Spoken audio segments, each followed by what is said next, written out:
آداب زندگی۔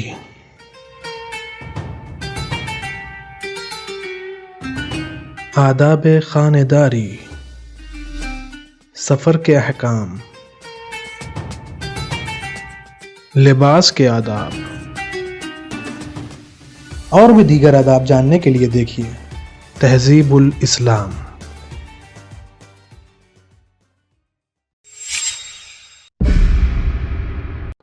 اعوذ باللہ من الشیطان الرجیم، بسم اللہ الرحمن الرحیم۔ ناظرین کرام، السلام علیکم۔ ایک مرتبہ پھر تہذیب الاسلام کے اس نئے ایپیسوڈ میں آپ سب کو خوش آمدید کہتے ہیں۔ پچھلے ایپیسوڈز میں ہم نے عقیقہ کرنے اور ختنے کے آداب کو جانا تھا۔ آج کے اس ایپیسوڈ میں ہم گفتگو کریں گے بچوں کو دودھ پلانے اور پرورش کرنے کے آداب اور ان کے حقوق کا خیال رکھنے کے بارے میں جانیں گے۔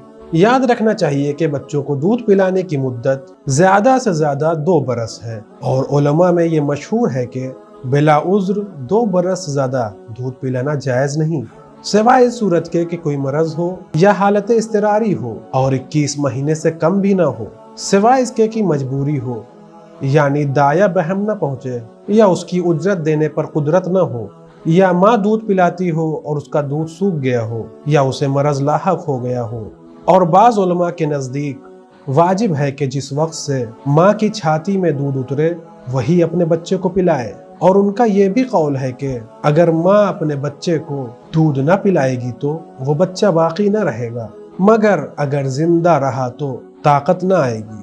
حضرت امیر المومنین علیہ السلام سے منقول ہے کہ بچے کے لیے سب سے زیادہ منفعت بخش اور سب سے زیادہ مبارک اس کی ماں کا دودھ ہے۔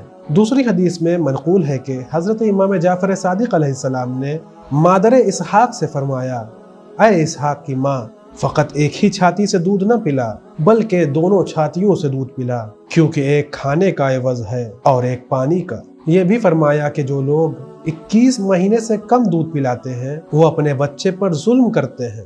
دوسری حدیث صحیح میں فرمایا کہ اس بات کی نگرانی کرو کہ دایا تمہارے بچوں کو کم دودھ نہ دے، اور دایا یہودی اور نصرانی ہو سکتی ہے۔ اگر تمہارے بچوں کو اپنے گھر لے جانا چاہے تو ان کو شراب پینے اور سور کا گوشت کھانے کی اور ان سب چیزوں کی جو مسلمانوں کے نزدیک حرام ہیں اور ان کے نزدیک حلال ہیں سخت ممانعت کرنی چاہیے۔ جو دودھ بدکاری سے پیدا ہوا ہو اس کے پلانے کی معتبر احادیث میں ممانعت آئی ہے۔ حضرت رسول خدا صلی اللہ علیہ وآلہ وسلم نے ایسی عورت کے دودھ سے بھی ممانعت فرمائی ہے جو احمق ہو یا جس کی آنکھ میں کچھ عیب ہو، کیونکہ دودھ بچے میں اثر کرتا ہے۔ حضرت امیر المومنین علیہ السلام سے منقول ہے کہ دایا ایسی ہو جو صورت اور سیرت دونوں میں اچھی ہو، کیونکہ دودھ بچے میں سرایت کرتا ہے اور بچہ صورت و سیرت دونوں میں دایا سے مشابہ ہوتا ہے۔ حضرت امام جعفر صادق علیہ السلام سے منقول ہے کہ اپنے بچے کو 7 برس تو کھیلنے دو، بعد اس کے آئندہ 7 برس اس کی تعلیم و تربیت میں کوشش کرو۔ اگر اس دوسرے 7 برس میں نیک رہا اور سنبھل گیا تو پھر کوشش جاری رکھو، ورنہ سمجھ لو کہ اس سے نیکی کی کوئی امید نہیں ہے۔ دوسری حدیث میں فرمایا کہ 7 برس بچے کو کھیلنے دو، دوسرے 7 برس بچے کو پڑھنا لکھنا سکھاؤ، اور تیسرے 7 برس میں حلال و حرام خدا یعنی علم شریعت کی تعلیم دو۔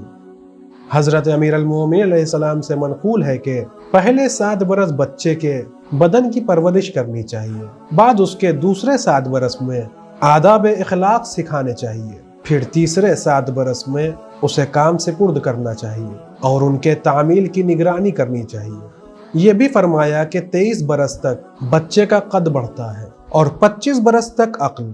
دوسری روایت میں وارد ہوا ہے کہ لڑکے 6 برس کے ہو جائیں وہ ایک لحاف میں نہ سونے پائیں۔ ایک روایت میں یوں آیا ہے کہ جو بچے اور بچیاں 10 برس کے ہو جائیں ان کے بستر الگ کر دو۔ حضرت امام جعفر صادق علیہ السلام نے فرمایا کہ جہاں تک جلد ممکن ہو اپنے بچوں کو حدیثیں یاد کراؤ تاکہ مخالفین ان کو گمراہ نہ کرنے پائیں۔ احادیث معتبر میں وارد ہے کہ اپنے بچوں کو جناب امیر المومنین علیہ السلام کی محبت سکھاؤ، اور اگر وہ قبول نہ کرے تو ان کی ماں کے معاملے میں تفحص کرو، یعنی حضرت علی علیہ السلام کی محبت قبول نہ کرنا ناجائز اولاد ہونے کی دلیل ہے۔ حضرت امام جعفر صادق علیہ السلام نے فرمایا کہ جو شخص ہم اہل بیت علیہ السلام کی محبت اپنے دل میں پائے اسے لازم ہے کہ اپنی ماں کے حق میں بہت دعا کرے کہ وہ امانت دار ہے اور اس کے باپ کے حق میں اس نے خیانت نہیں کی۔ حضرت رسول خدا صلی اللہ علیہ وآلہ وسلم سے منقول ہے کہ بچے کا حق باپ پر یہ ہے کہ اس کا نام اچھا رکھے، تعلیم و تربیت اچھی کرے اور جہاں تک ممکن ہو اعلیٰ اور معزز پیشے میں اس کو لگائے۔ دوسری حدیث میں منقول ہے کہ سکوفی نے امام جعفر صادق علیہ السلام کی خدمت میں حاضر ہو کر عرض کیا کہ مجھے سخت رنج ہے۔ فرمایا رنج کا باعث کیا ہے؟ عرض کیا خدا تعالیٰ نے مجھے بیٹی عنایت کی ہے۔ فرمایا اے سکوفی، زمین اس کا بوجھ اٹھانے کے لیے تیار ہے اور خداوند روزی دینے کے لیے تیری عمر کا ایک لمحہ اس کی عمر میں شامل نہ کیا جائے گا، تیری مقررہ روزی کا کوئی دانہ وہ کھائے گی، پھر افسوس کیا ہے؟ اس کے بعد فرمایا کہ اس کا نام کیا رکھا جائے؟ عرض کی فاطمہ۔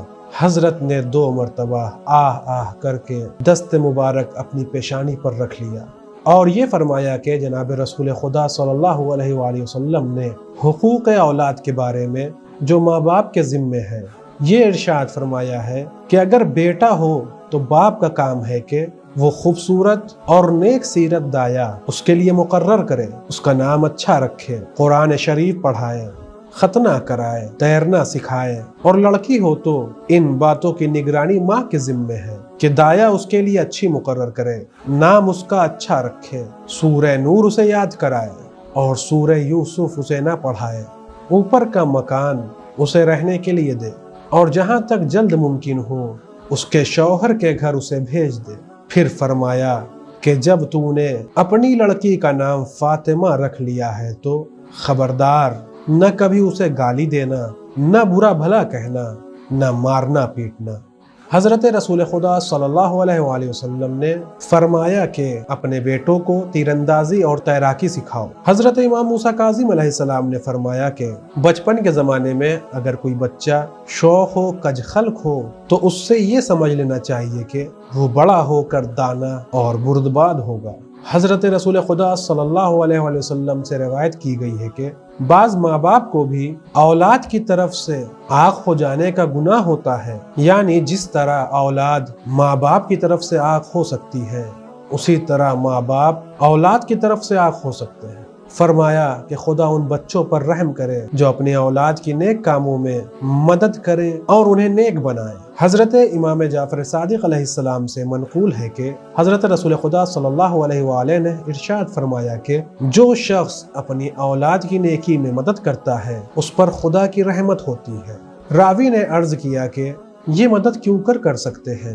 فرمایا کہ آسان کام اسے بتاؤ جو اس سے بن پڑے اور جو کام وہ کرے اس کی حوصلہ افزائی کرو تاکہ نیکی میں اس کا حوصلہ بڑھے، اور جو کام مشکل ہو ان سے درگزر کرو اور حتی الامکان اسے زیادہ تکلیف میں نہ ڈالو اور غصے و حماقت سے پیش نہ آؤ۔ آج کے اس ایپیسوڈ میں بس اتنا ہی، انشاءاللہ اگلے ایپیسوڈ میں پھر ملاقات ہوگی۔